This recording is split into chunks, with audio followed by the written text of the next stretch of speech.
Hello and welcome back to Franklin Covey's twice weekly podcast. I'm Scott Miller, hosting the On Leadership with Scott Miller podcast that airs every Tuesday and Friday now for 6 years, 400 plus episodes taped and released, where each week, twice weekly, we like to bring to you interesting conversations on the broad topic of leadership. Sometimes we take detours to operations and supply chain and economics and personal finance and you name it, all of these conversations designed to make you a better leader. Franklin Covey, of course, the world's most trusted leadership firm, founded in part by Dr. Stephen R. Covey, who wrote the seminal book, The 7 Habits of Highly Effective People. Now, and it's nearly, almost 40 years since he penned that book, and I am privileged to serve as the host of Franklin Covey's podcast. Today, our guest is a remarkable woman of a variety of talents. She holds a world record She has won a world record. She has authored books. She's an entrepreneur, speaker. She is known as Fawn Weaver.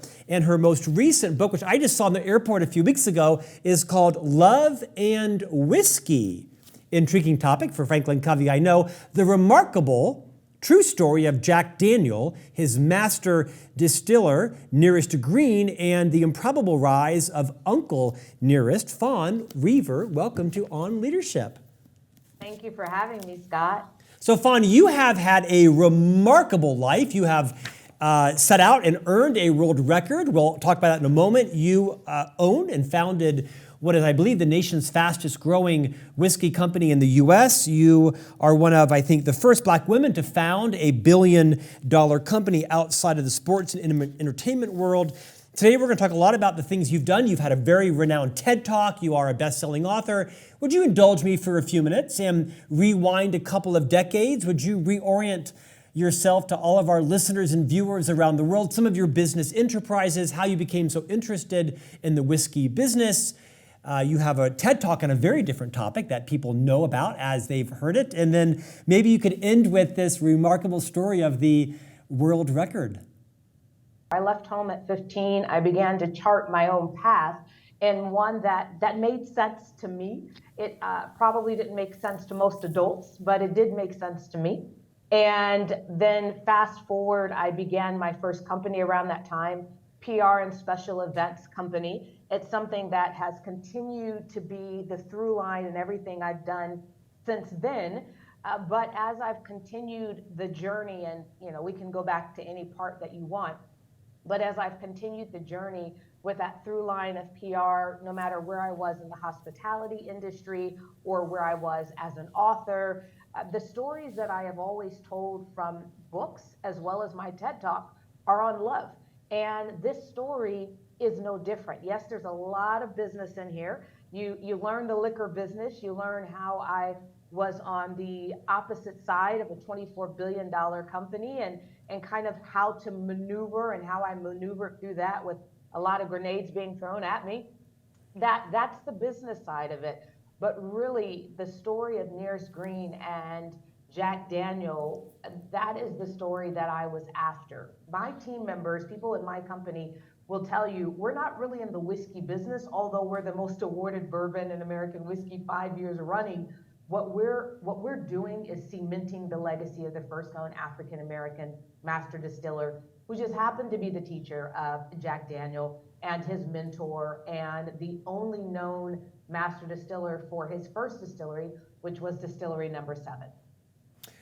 Fawn, let's level set, because I'm not sure I even technically know the difference between bourbon and whiskey. I appreciate those, but will you just give us a quick masterclass on that? Absolutely. Every bourbon is a whiskey, and Tennessee whiskey is a bourbon. Everything that is bourbon cannot be Tennessee whiskey, because in order to be considered Tennessee whiskey, you must first and foremost be a bourbon. However, what you do that distinguishes it from our folks up in Kentucky, I'm in Tennessee, and what distinguishes us from them, other than geography, is the process that Nearest Green taught. That is taking traditional bourbon distillate, running it through sugar maple charcoal before it goes into the barrel to age for a minimum of 4 years. And that is removing the impurities from it. Now, what is the difference between bourbon and whiskey? Well, bourbon is a whiskey, but then whiskey is a catch-all for a lot of things. There are not a lot of requirements to be called a whiskey. For instance, Crown Royal calls itself a whiskey, but when you strip back what it is, it's actually vodka, which is grain neutral spirit. They've flavored it, they've colored it, but because they're Canadian whiskey and it's a little bit of the wild, wild west up there, they can still call it whiskey, but you have to follow really strict rules to be considered bourbon or Tennessee whiskey. You have to be at least 51% corn, that's the main thing. The other 49% must be made of cereal grains. So most of us are rye, malted barley is usually what makes up. Some will use wheat, that will make up the balance of that 49%. But the other really key thing is unlike Scotch and Irish whiskey and cognac, we're not allowed to reuse our barrels. So it's a very expensive process because we have to begin with new American oak that has been charred or toasted every single time. And let's just say if we spent $150 to buy the barrel, and those prices have gone up during certain seasons over $250, but then we turn around and we can only sell them for about $25 after we've used them. It's something that hopefully bourbon will change in the future. It's so unnecessarily expensive. I don't know where to go from that. I mean, what do you do with these barrels after you're, quote, not allowed to use them again? Build houses, farms? No, that's who then. So if you use Tabasco as your hot sauce, the chances that that was aged in George Dickel barrels that were used. If you're Johnny Walker, because you are a Scotch, you don't need to use a new barrel. And so a lot of barrels go, and all of the Scotches of the world, the Irish whiskeys of the world, and even cognacs, there is no rule except in bourbon and Tennessee whiskey that requires you to use a brand new barrel. That's the only one. And when you really dive into why that is, the timber business was in trouble back in the 19th century, and they struck a deal with bourbon, and it became a requirement that if you were going to be a bourbon, that you must use a new American oak barrel, but it really was propping up the timber industry, and we just haven't moved away from it. Okay, this is going to be an interview in self-disruption. How in tarnation did you get into this business and become an expert on all things bourbon whiskey? Listen, coming into this industry, you have to understand that for its entirety, so you're going back almost to the founding of America, is almost as long as we've been making whiskey. And the largest distiller, ironically, if you go back pretty far, was George Washington, President George Washington. When he finished at the White House, he was busy selling whiskey. And so this industry goes back a really long way, and it has always been run by, owned by, led by, founded by white males. And no one outside of white males who have attempted to succeed in this industry have ever been able to, because the nature of the bourbon industry is it is a generational industry, meaning whoever it was 3 generations ago that was making the whiskey, or 5 generations ago, depending on what the company was, or 10 generations ago if you're going back to the days of Old Forester and things of that nature, what you will find is that the people that are running those companies now, or their stories are in the forefront, are all descendants. So because of that, and because African Americans were considered property, not people, we could not own our own businesses, we could not patent, we could not trademark. So when you're going back to the beginning of the alcohol industry, the bourbon industry, and even for the first 100+ years of it, we were not allowed to even be named. The reason why the story of Nearest Green is so remarkable is because Jack Daniel and Jack Daniel's descendants made sure to name Nearest Green, who he was, what his significance was.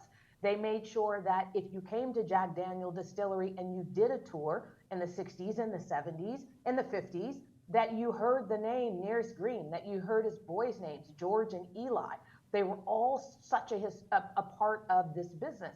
Now, on the other side of that, if you go up to Kentucky, where the vast majority of bourbon in America is made, and you see an African American picture in a picture on a wall, if you ask any of those distilleries, who's that person, they have no idea. Because whoever was their forefather, their namesake, never actually took the time to say, this Black person was actually important to my company. And so the reason why we have been able to build in this industry that's based on legacy and legacy alone, good juice and legacy, is because our story goes back to a similar time frame as the story of most of the bourbons that the world knew before Uncle Nearest. Fawn, let's talk about your own business success. What are some of the lessons you've learned, maybe the hard way, that anybody could replicate into their own business, regardless of what it is they are doing? You've done something that no one else has done in the world, and you have built this remarkable brand in an industry, historically aligned against you, being a female woman of color. If you look back at the business and your success, what are some of the key lessons that maybe are even principles that anybody could apply in their businesses? Well, one of the first things is to have principles. The core values of our company, I truly believe, are a part of why we have been able to be so successful, is that we have 10 guiding principles that we created very early on in this company's history. So for new entrepreneurs, I highly recommend doing it this way, which is as the founder, I created 10 guiding principles. I then sent it out to every single person who at that time worked for me.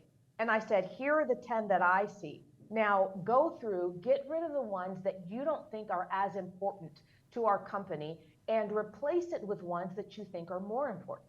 That probably went round and round the company for about a year before we had 10 guiding principles that everyone agreed this is the most important. Now, why that in having these guiding principles is important is because now I have complete buy-in from all of the people who work in this company at that time. We used that as the foundation, but we didn't just have guiding principles. For every guiding principle, there was a hiring principle. So for instance, one of our, I think guiding principle number 3 is every day we pound the rock. And I actually pulled that from Greg Popovich and R.C. Buford over at the San Antonio Spurs, who got that from a saying about the first 100 blows of a rock. You may not even see it crack, but that 101st blow, when you see that enormous crack that happens, it's not the 101st blow that did it, it's the 100 that came before it. So our principle of every day we pound the rock. Well, there's a hiring principle that goes side by side with that. And so if someone is applying to join into our company and we see that they have changed positions every year, year and a half, 2 years, they won't make it up the ladder in our company because they've never stayed anywhere long enough to pound the rock. And so for us, our guiding principles are very practical in how we have built this company and how we've hired people. I've had very little turnover at the top in this first 7 years of this company, really 8 years if you include when we were outside of the market. But in that 8 years, I've had very little turnover. So the same people who helped to build the principles, that helped to create the principles, write the principles, are the same people who have done all the hiring in this company from day one. And so it's not where we went outside, hired a PR firm and said, hey, or a marketing firm and said, hey, give us really cool principles that we can put up on our wall and we can say this is who it is. Literally everything that we have, even if I look at what we use myself and every single one of our team members, we have these booklets, and you all know what these are, and we track every single day what we are supposed to be doing. Well, the front cover of it is a leather, and it says pound the rock. And on the inside of it are our 10 guiding principles and what each principle means. And so it is such a core value of who we are that it's impossible for us to get off track because we're constantly being pulled back to what our foundation is. So that's something that every entrepreneur can do. And I will say that it has been one of the most important things that we have had as we've gone into an industry in which no one like me, that looks like me, sounds like me, has ever succeeded. And we have a very diverse team, and that's been non-existent in the bourbon industry.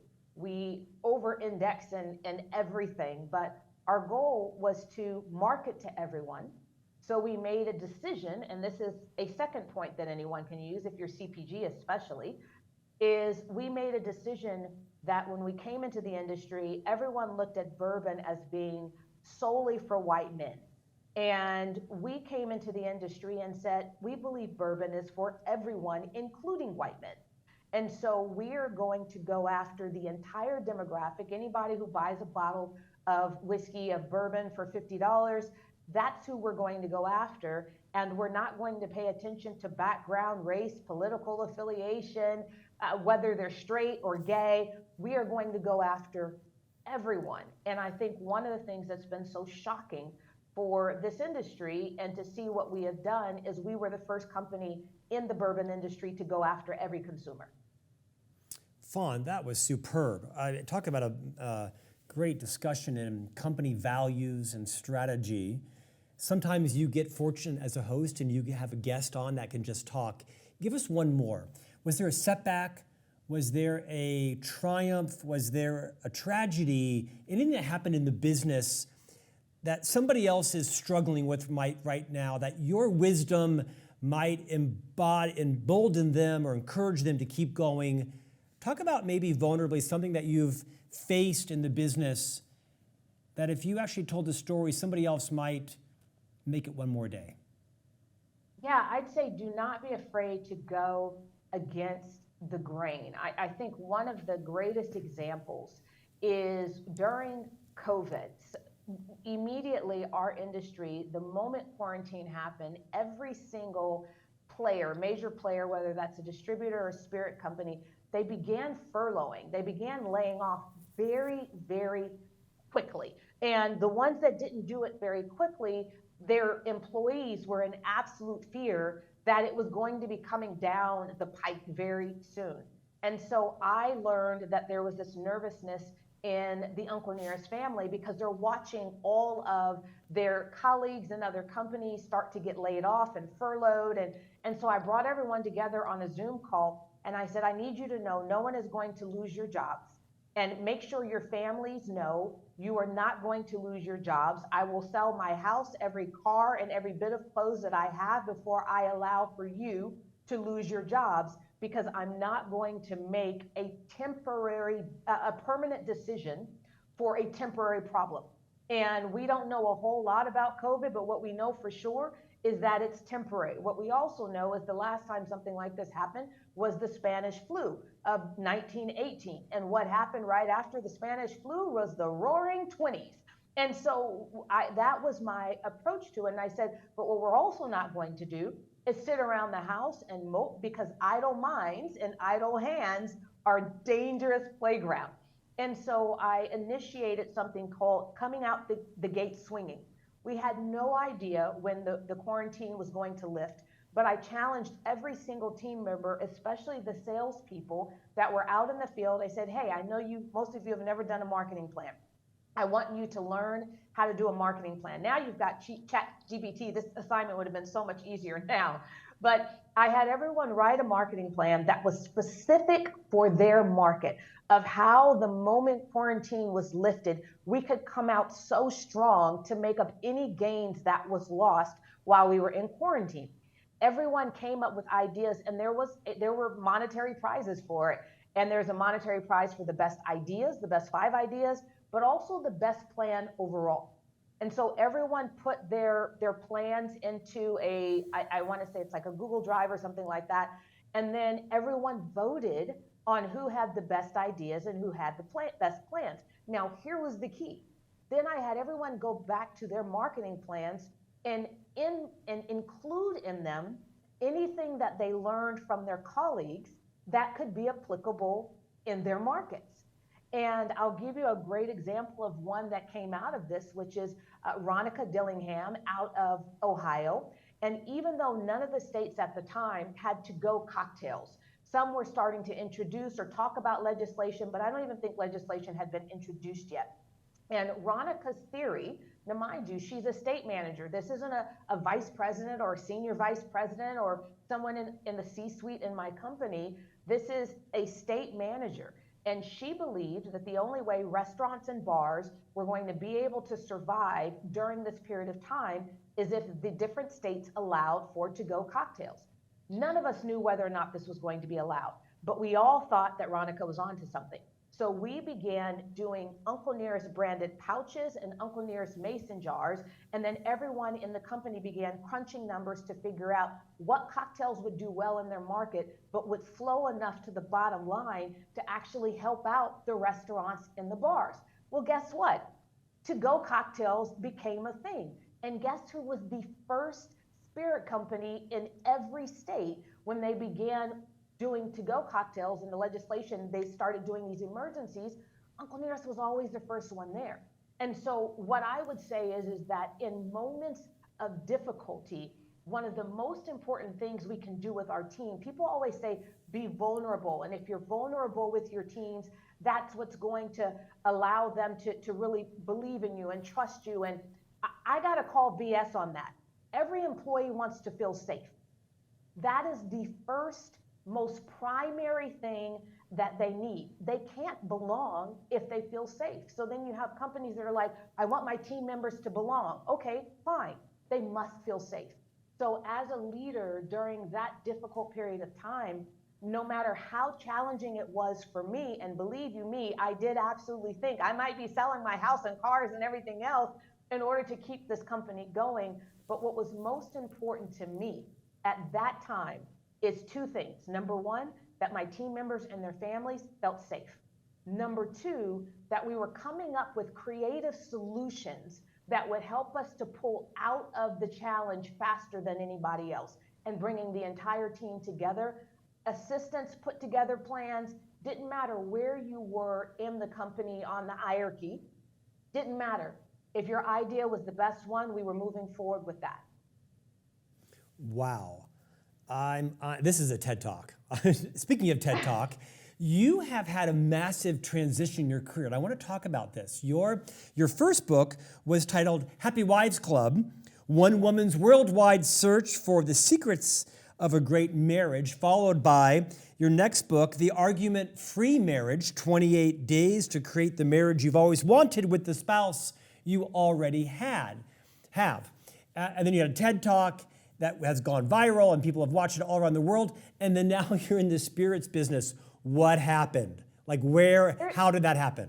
Listen, here's the thing, is people separate their personal life from their work life. I don't. I never have, and prayerfully, I never will. My entire whole being, I bring to the table. And so all of my team members, I am always asking them, bring your whole self, bring your whole family. The person who's goofy around the kitchen table, bring that into the office. There will be no judgment whatsoever. I want for people to bring their whole self.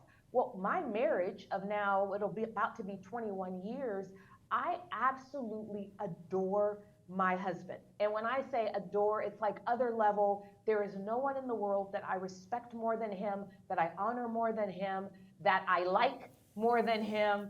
And to leave that out of my work life would make no sense. So there's nobody who works alongside me who doesn't know that Keith Weaver is my favorite person in the world, and I think he's the greatest human being God has ever made. And so with that in mind, I could write both of those books today. Heck, my fourth book may be on marriage all over again, because I just happen to believe that marriage is the greatest partnership in life, and that it is, when you're talking about a life partner, Napoleon Hill, I think, this is something that people always miss in Napoleon's book, Think and Grow Rich. They have like all these other principles that they catch. But the one thing that they always miss is that in doing all the interviews that he did, over 500, all the millionaires and the American Titans and all the rest of that, he said there was one thing that was the number one indicator of whether a person would fail or succeed in life. And it was the life partner they chose. So I can't have conversations about success in business and not have conversations about life partners. one so greatly influences the other. Oh, now you tell my wife. She could have used that advice 17 years ago. Fawn, your book is Love and Whiskey, the remarkable true story of Jack Daniel, his master distiller Nearest Green, and the improbable rise of Uncle Nearest. This is a passion project for you. It's obviously an industry and a person that you're interested in. How did this project develop? I mean, this is not a small book. I mean, this is a probably 80,000 word book, 350 pages. It is extensively documented, including the organization that you and others have grown. What have you learned about Nearest Green that you want the world to know? Well, what we know for sure is he's the first known African-American master distiller. And that's significant because the American booze industry, the spirit industry, it's one of our largest exports and it's one of our largest industries. There's almost no one around the world that if you put up a photo of Jack Daniel won't be able to identify who he is. Whether or not they drink, they still know who he is. And so it was really important for us to introduce the teacher of Jack, the mentor of Jack, but also someone that was at the very beginning of Tennessee whiskey as we know it today being made.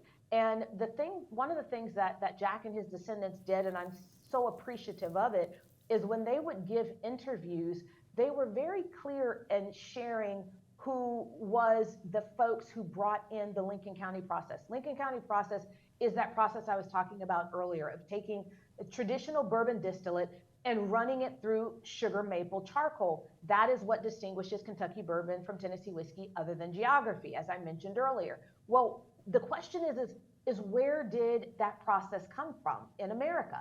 Well, the beauty is Jack's descendant let us know in the press. It came with the enslaved people.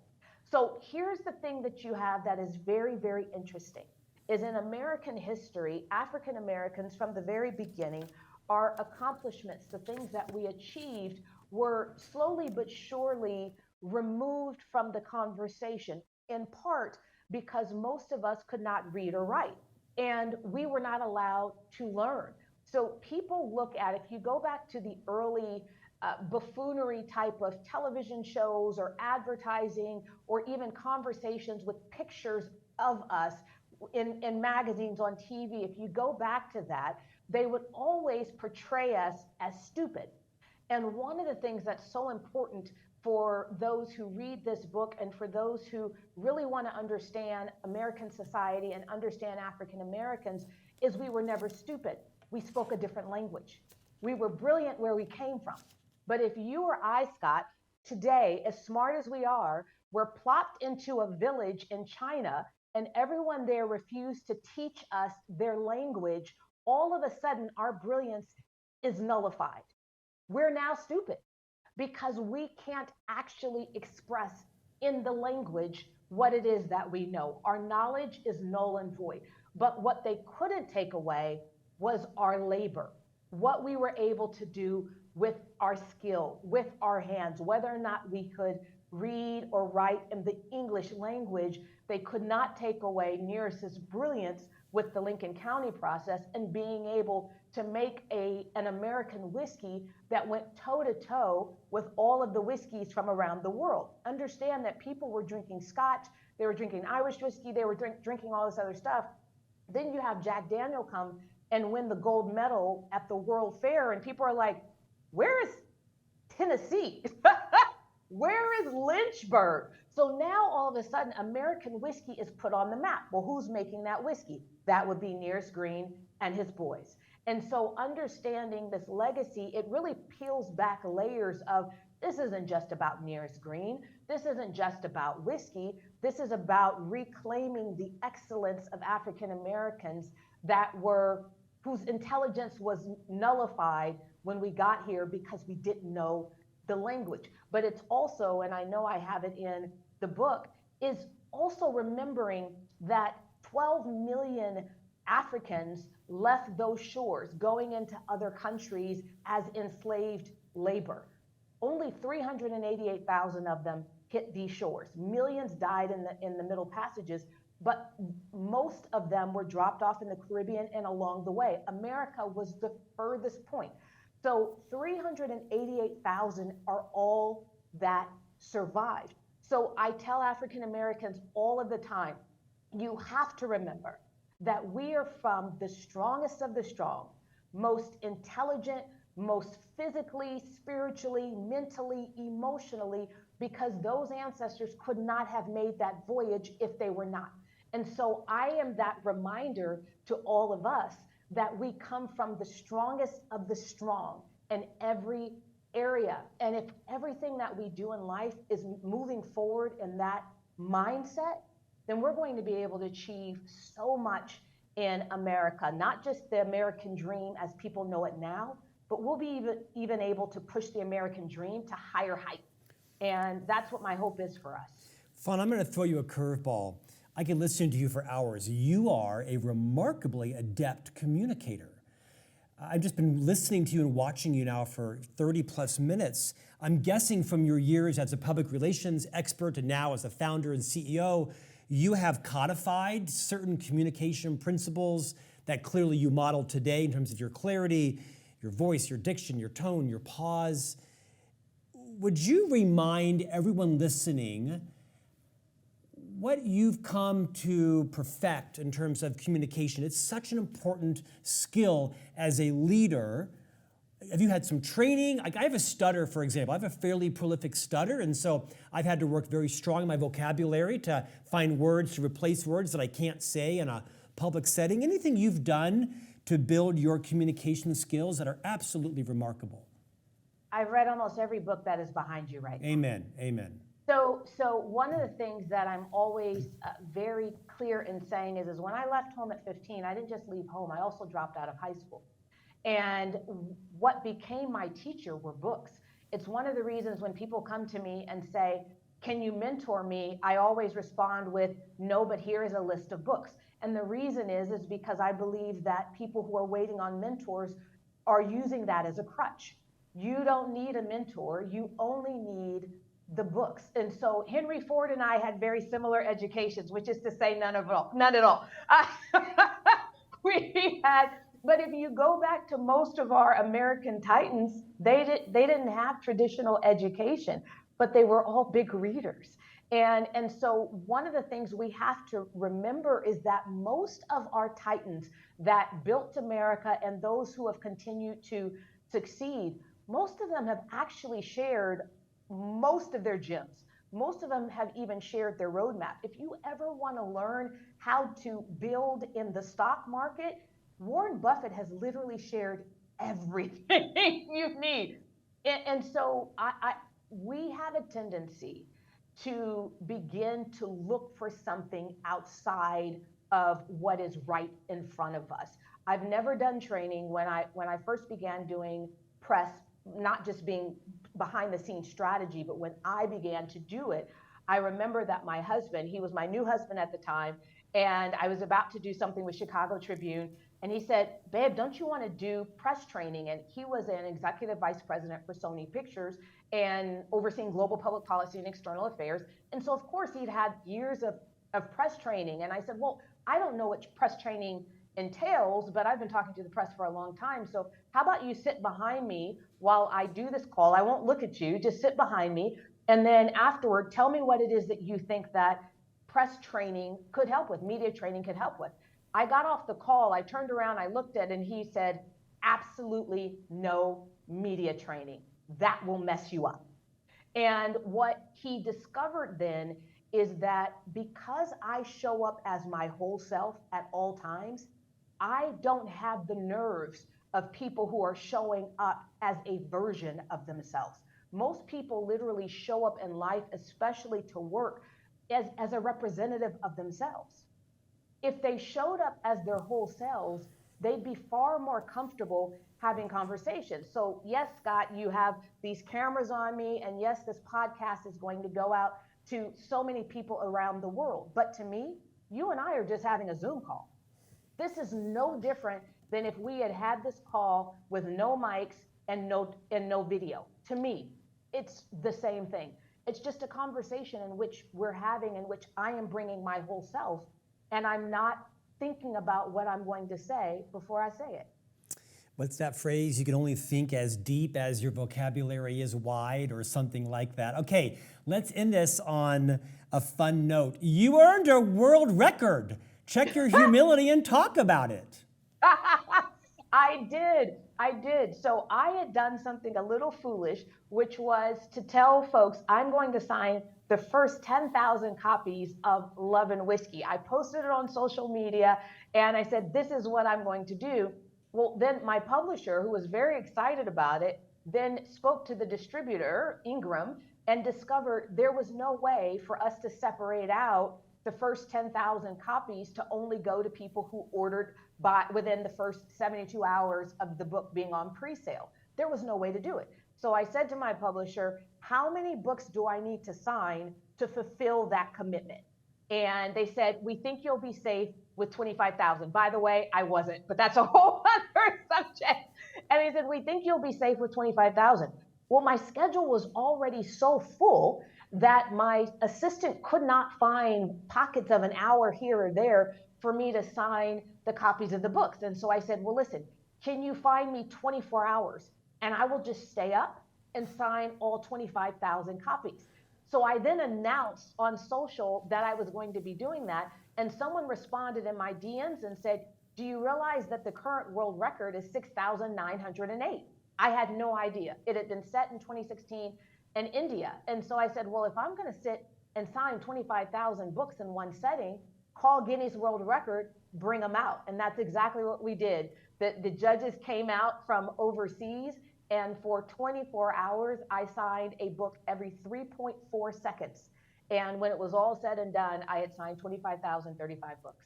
And I hold the Guinness World Record, and I don't expect that to be shattered in my lifetime. I love it. What a great way to conclude the conversation. Fawn Weaver, New York Times bestselling author, TED icon, and world record holder. Your most current book, of which 25,035 copies are signed, is Love and Whiskey, the remarkable true story of Jack Daniel, his master distiller, Nearest Green, and the improbable rise of your company, Uncle Nearest. Thanks for joining us today. What a great conversation on leadership, communication, values in the organization, how you run your company, how you hire. A riveting conversation. Wishing you great success. Thank you so much, Scott. I appreciate you having me. And we'll see you back here next week for a new conversation on leadership.